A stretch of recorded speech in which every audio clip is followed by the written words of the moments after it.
नमस्कार, मैं हूं प्रदीप विश्वकर्मा और आप देख रहे हैं आपका अपना मन पसंदीदा कार्यक्रम आज की मुलाकात। मित्रों, जैसा कि आप जानते हैं, इस कार्यक्रम के जरिए हम आपको रूबरू करवाते हैं किसी खास शख्स से। और आज हमारे साथ में जो शख्स है वो खास इस मायने में है कि वो स्वयं जनजाति बिरादरी से आते हैं और पूरे देश में जनजाति को लेकर के काम कर रहे हैं। आरएसएस से लंबे समय तक जुड़े रहे हैं और उनकी जो ट्रेनिंग थी, उनका जो प्रशिक्षण था वो काम आया।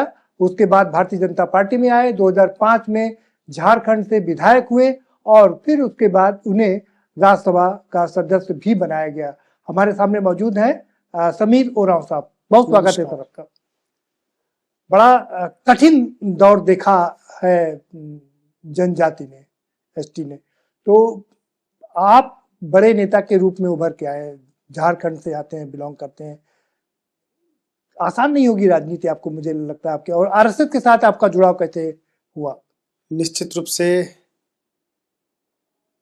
भारत के अंदर जो आदिवासी जनजाति समुदाय है, ये आज़ादी के पहले से भी विषम परिस्थितियों से गुजरता हुआ आगे आया। जब यह देश आज़ाद हो गया, राइट्स जो इनको मिला हुआ है उस पर भी इनको जो है नुकसान होने लगा है। तो ऐसे परिस्थितियों से गुजरता हुआ आज इस देश का आदिवासी समाज है।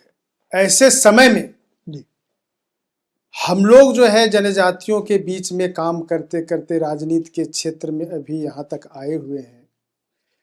हम देखते हैं कि इस देश के अंदर जनजाति समुदाय के लोगों को आगे बढ़ाने के लिए किसी ने प्रोत्साहित नहीं किया, बल्कि उनको जो है यही कहता रहा है कि तुम गरीब हो, बेचारे हो, लाचार हो, अनपढ़ हो, यही कहता रहा और तुमको मैं ही मदद कर सकता हूं। लेकिन उनको कभी भी मदद किया नहीं और वो उनकी मानसिकता को कुंठित करते हुए उनको उत्साहित करने का काम नहीं किया, जिसके कारण भी इसके कारण भी जनजाति समाज में बहुत संघर्ष करते हुए आज आना पड़ा। नहीं, आप राजनीति में आए 2005 में, पहली बार राजनीति में आए और पहली बार ही विधायक हो गए। पहली बार ही यंगेस्ट विधायक आप झारखंड के रहे। बिल्कुल बिल्कुल। तो ये करिश्मा कैसे हुआ? करिश्मा कुछ नहीं, हमारी लगनता थी। लोगों ने देखा कि इस युवक को आगे बढ़ाने से हमारी कुछ मदद हो सकती है, राजनीतिक दृष्टि से विकास के कार्यों में कुछ सक्रियता हो सकता है, ऐसा देखा। मुझे वहाँ के लोगों ने एक जनप्रतिनिधि के रूप में चुना और मैं जो है एक विधायक के रूप में विधानसभा का सदस्य होकर के वहाँ पहुँचा। उसके बाद आपको राज्यसभा भेजा गया। आप उसके बाद से मैं लगातार संगठन के कार्यों में अपना योगदान, अपना भूमिका निभाता रहा। भारतीय जनता पार्टी एक ऐसी पार्टी है, ये कार्यकर्ताओं की पार्टी है। आप पंडित दीनदयाल उपाध्याय की जो फिलॉसफी है, उस फिलॉसफी पर आप आगे बढ़े कि अंत्योदय। निश्चित रूप से जब मैंने कहा कि यह समाज उपेक्षित, पीड़ित, वंचित, शोषित रूप में जब रहने लगा, स्वाभाविक रूप से समाज के अंतिम इकाई में रहेगा। और दीनदयाल उपाध्याय जी ने एकात्म मानववाद दर्शन के आधार पर उन्होंने अंत्योदय की कल्पना किया। जिस देश के अंदर जो है समाज के अंतिम इकाई को ऊपर लाने से ही उस देश की जो है आर्थिक स्थितियां सामान्य होगी और जो है देश के अग्रतर हिस्सों में आगे बढ़ने का अवसर देने से ही यह देश आगे बढ़ सकता है, मजबूत हो सकता है। इसलिए सबसे निचले इकाई को मजबूत करो, तभी जाकर के देश मजबूत होगा। इस कल्पना के साथ दीनदयाल जी ने जो काम किया, तो वही कल्पना हम लोगों में भी ध्यान में आया। देश को आजाद हुए 7 दशक से ज्यादा हो गए, लेकिन दुर्भाग्य कि अभी भी जनजातियों की स्थिति में उतना सुधार नहीं आया जितना आना चाहिए। बाबा साहब भीमराव अम्बेडकर ने काफी प्रयास किया, कांशीराम जी ने काफी प्रयास किया, लेकिन अभी भी वो आगे नहीं आ पाए हैं। निश्चित रूप से दुर्भाग्य का विषय है कि आज़ादी के 77-78 वर्ष बीत गए। आज भी देश के कोने में जाएंगे तो जनजाति समुदाय की स्थितियां परिस्थितियां आज भी बहुत सुदृढ़ नहीं है। जी। इसका कारण है कि लंबे समय तक इस देश में आजादी के बाद में कांग्रेस का और कम्युनिस्टों का शासन रहा है। मैं दुनिया के अंदर में घूमता हूं, मैं यहाँ देश के अंदर घूमता हूं, लेकिन जनजाति समुदाय के लोगों को भीख मांगते बहुत कम, इक्का दुक्का ही। आपने बहुत बढ़िया बात की, बहुत मौजूद बात कही। ये जो बहुत स्वाभिमानी लोग, जिस तरह से हम पंजाबियों को देखते हैं कि वो भीख मांगते हुए नहीं दिखा देते, जनजाति कहीं भी भीख मांगता हुआ दिखाई नहीं देता। ये एक बहुत, ये जो है आपने वही कारण है कि आपने उनके सम्मान के लिए एक सम्मान दिवस का आयोजन किया। बिल्कुल बिल्कुल। क्या था वो? तो मैंने आपको बता रहा हूं जी कि ऐसे स्थिति परिस्थितियों को ठीक करने के लिए इस देश के अंदर जो है कई ऐसे अनसंग हीरोज हुए, सोशल रिफ्रेशर्स हुए। जी। हमारे अगर कहा जाए तो झारखंड से मैं आता हूं, भगवान बिरसा मुंडा जी, जो आजादी की लड़ाई के साथ साथ जो है समाज को सुधारने का भी काम किया। बिल्कुल।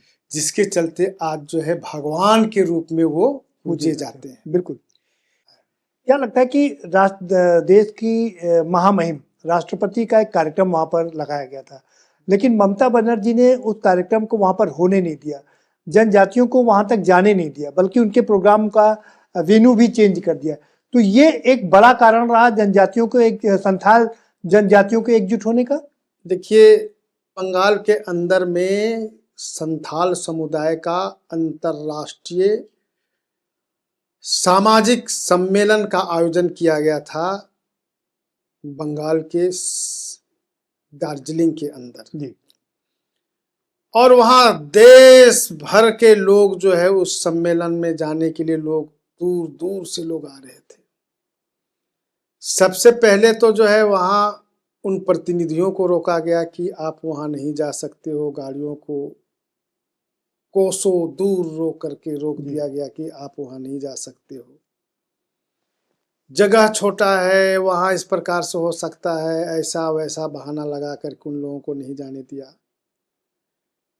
देश के महामहिम राष्ट्रपति महोदया आदरणीय द्रौपदी मुर्मू जी जब गई तो एक तो जो है राष्ट्रपति महोदय के लिए राज्य सरकार का जो प्रोटोकॉल होना चाहिए प्रोटोकॉल भी उनके लिए ठीक से नहीं दिया गया। ऊपर से जो है उनको जो है रोक दिया गया कि मैडम वहां पर आप नहीं जा सकती हैं। देश के महामहिम जो है देश के अंदर जहां का महामहिम है उस देश के किसी भी कोने में नहीं जा सकती है, ये तो दुर्भाग्य का विषय है। क्या लगता है कि वो एक और घटना वहां पर हुई, जो आपके सांसद थे मुर्मू, उनको बुरी तरीके से घायल कर दिया गया, उनका पूरा सर फट गया और ब्लड बुरी तरह से बह रहा था। निश्चित रूप से तो वो जो वीडियो था उसने काफी उत्तेजित किया जनजाति। निश्चित रूप से देखा कि पूरा जनजाति समुदाय भारतीय जनता पार्टी के विचारों के साथ जुड़ करके काफिला में जुड़ता जा रहा है, तो उन्होंने देखा कि ये जनजाति समुदाय का एक नेता आया है, नेता को ही डैमेज कर देंगे तो जनता जो है इस वायलेंस से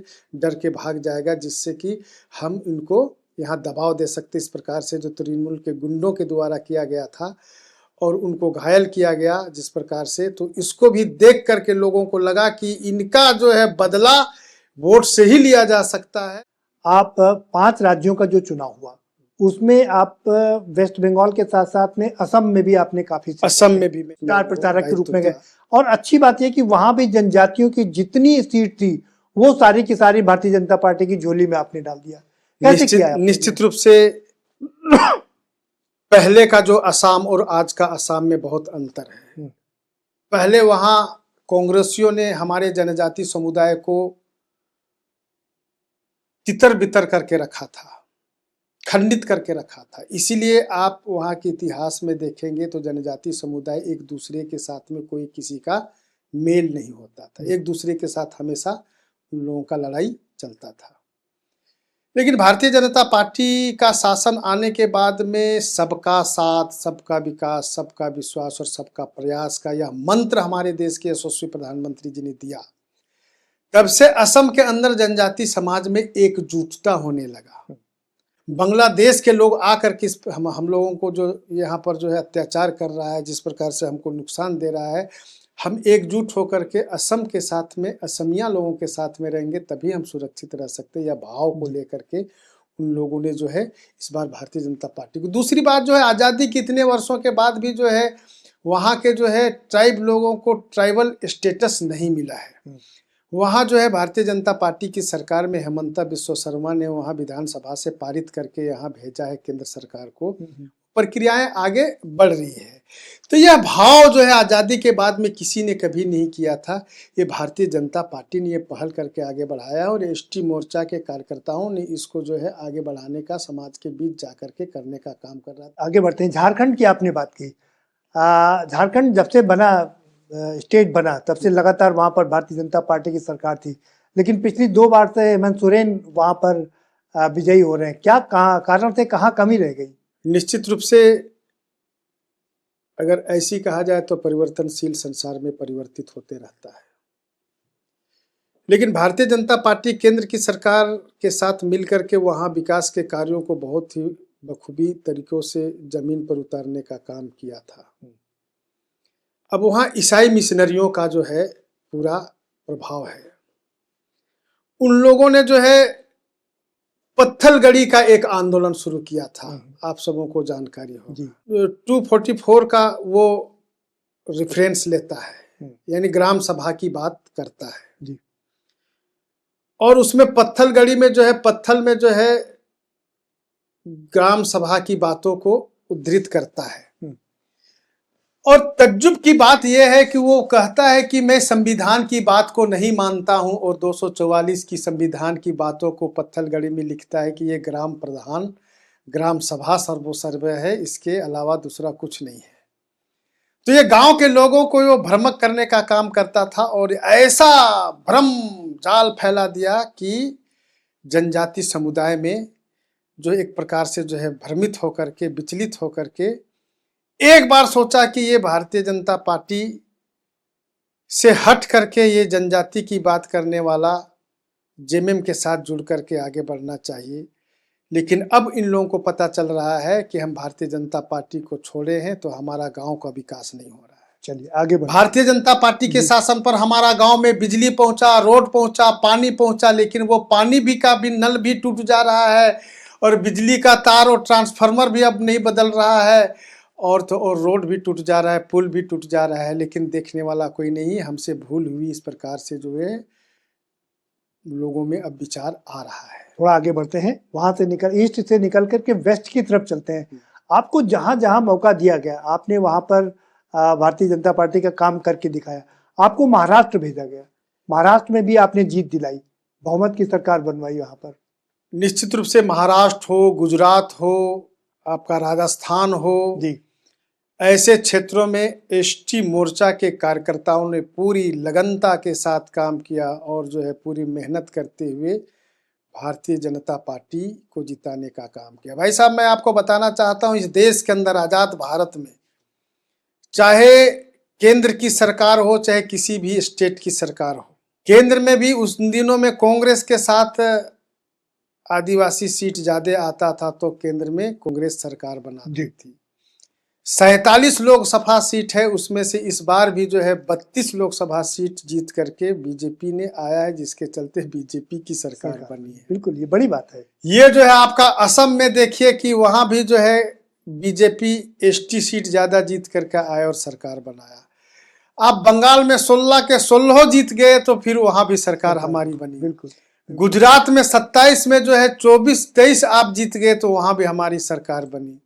हमारा राजस्थान में भी अधिक संख्या में जीत के आए तो वहाँ भी सरकार बनी। महाराष्ट्र में हमारी सरकार बनी। तो इस प्रकार से जनजाति समुदाय का जो है बहुत बड़ा योगदान देश और राज्य के सरकार बनाने में रहा है। इसलिए जो है जनजातियों को अब गुमराह करके कोई नहीं रख सकता है। अब जो है जागरूक हो गया है और इसमें जो है भारतीय जनता पार्टी अनुसूचित जनजाति मोर्चा की भूमिका बहुत ही मतलब साफ साफ है। लेफ्ट की हम बात कर लेते हैं। आपको त्रिपुरा भेजा गया, दूसरा ऐसा स्टेट था जहां पर लेफ्ट की सरकार थी, आपने उसको भी उखाड़ फेंका और वहां से पहली बार लेनिन की मूर्ति को भी ध्वस्त कर दिया गया। निश्चित रूप से अब जो है देश के अंदर समाज अब जागरूक हो रहा है। लेफ्ट के लोगों ने जिस प्रकार से मैंने कहा कि साम्यवादी हम हैं, सामंतियों को दूर करके साम्य समाज स्थापित करने के विचारों को लेकर के क्षेत्रों में और गांवों में समाज के बीच में आया, लेकिन जस्ट उल्टा काम करता गया। इस बात को देश के लोगों ने समझा और चाहे त्रिपुरा में लेफ्ट की सरकार हो, उसको वहां के लोगों ने उखाड़ करके फेंका, चाहे केरल में हो, उसको उखाड़ करके फेंका। अब पूरे देश से लेफ्ट या तो खत्म हो अन्य गया। किसी भी जगह जो है जी, मार्क्सवादी और लेनिनवाद का विचार जो है अब लगभग लगभग समाप्त की ओर है।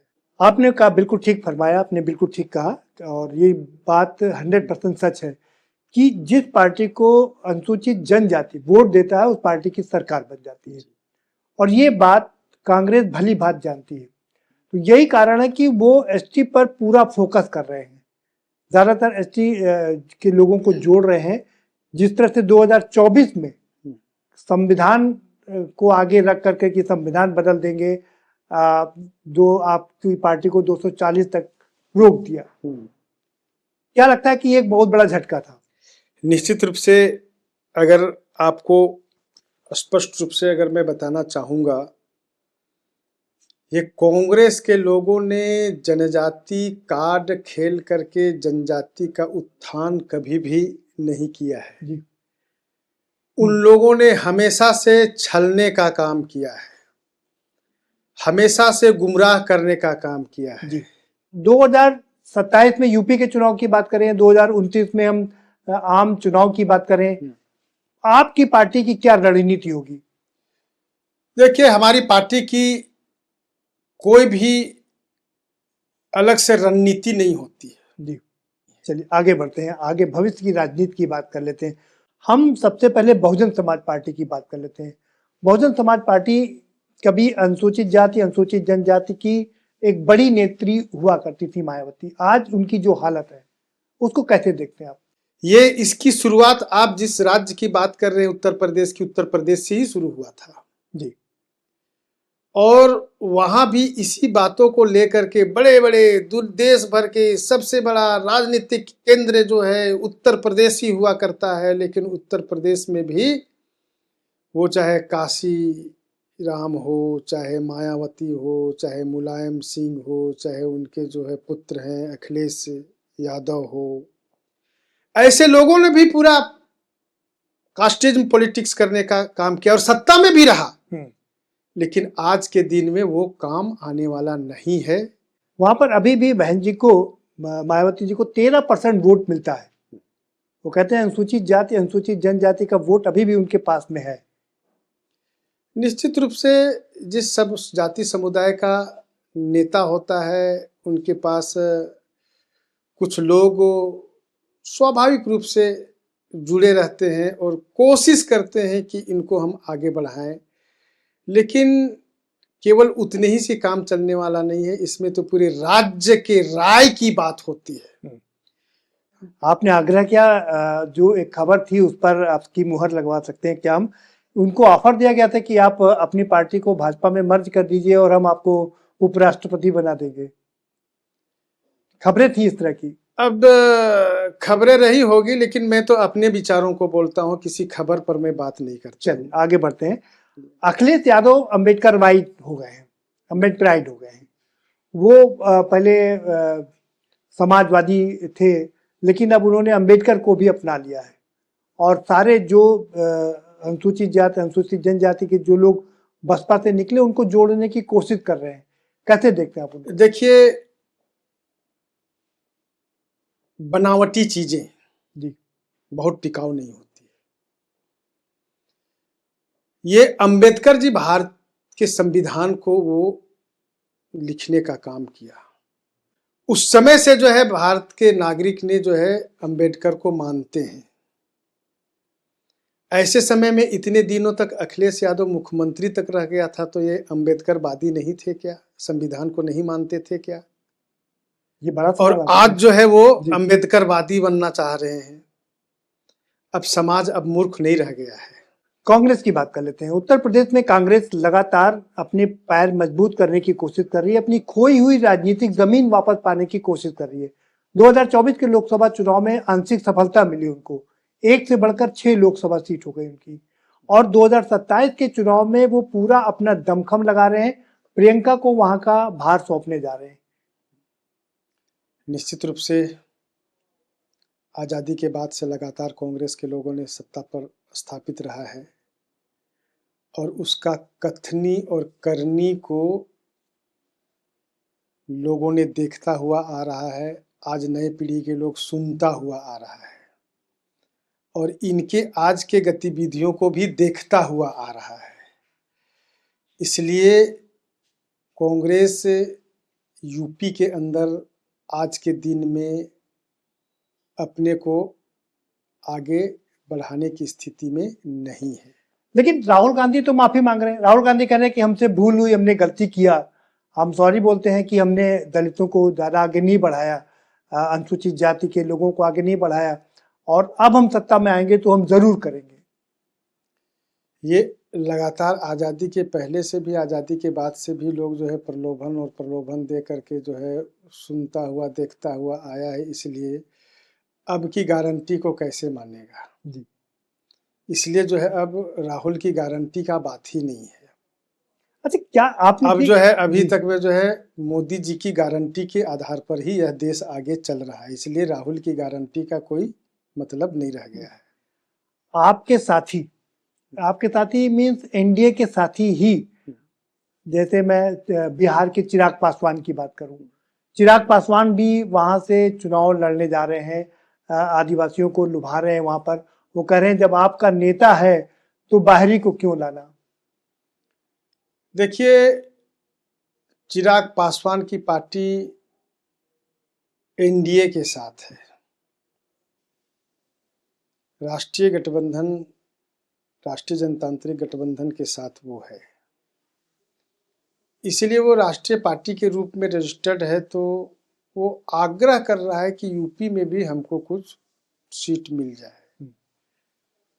तो ये हमारा जो है एनडीए में लोग तय करेंगे जी कि उनको लड़ना चाहिए, कितना लड़ना चाहिए, कितना नहीं लड़ना चाहिए, तो तब की बात रही। लेकिन जो है एनडीए में विचार समन्वय होता है, इसके बाद ही कार्य आगे बढ़ता है। इसलिए इसको हम अग्रिम में आगे कुछ भी नहीं कह सकते। वीआईपी के साहनी साहब भी चुनाव लड़ने का मन बना रहे हैं, वहां से अपनी पार्टी का विस्तार कर रहे हैं, कैसे देखते हैं आप इसको? मैंने पिछले ही बार बोला कि जिस प्रकार से चिराग पासवान जी का विचार है, उस प्रकार से साहनी जी का भी विचार है। उन विचारों को एक साथ करते हुए जो है एनडीए आगे बढ़ेगी। रामदास अठावले पश्चिम से, महाराष्ट्र से निकल के आप ही के एनडीए की सरकार में कैबिनेट मंत्री हैं, फिर भी वो चुनाव लड़ने आ रहे हैं, उत्तर प्रदेश में अपना संगठन का विस्तार कर रहे हैं। तो क्या लगता है? मैंने तो एक लाइन में बोला कि एनडीए जो है सारे लोगों के साथ विचार करेगी, इसके बाद ही कार्य के रूप में आगे बढ़ेगी। तो ये जो है वो बात का विषय है, इसलिए इस विषय पर मैं कुछ भी अपना विचार अग्रिम नहीं दे सकता। चलिए वापस आते हैं राजनीति पर। उत्तर प्रदेश की राजनीति आप देख रहे हैं, 2017 में 325 सीट मिली आपको, 2022 में थोड़ी कम हुई, 250 करीब सीट मिली।